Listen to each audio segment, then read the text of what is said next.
Statistikat sot thonë se në botë janë mbi 40 milion të prekur nga sëmundja e SIDA-s.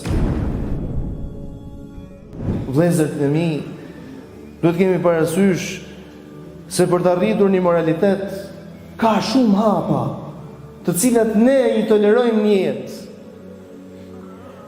Lehtësimi do më thonë një marrëdhënie së dy gjinive, sepse e tillë është ndërtuar dhe shoqëria, por nuk ka qenë e tillë.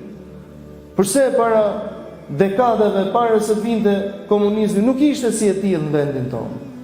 Nuk gjoje për immoralitet në vendin tonë, vetëm se shumë rrallë, raste shumë të rralla.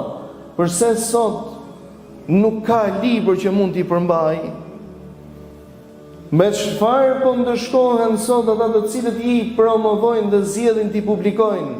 Statistikat sot thonë se në botë janë mbi 40 milion të prekur nga sëmundja e SIDA-s, që vuajnë, dhe këto janë të deklaruarit, të evidentuarit, por mund të ketë të tjerë të cilët nuk janë të evidentuar.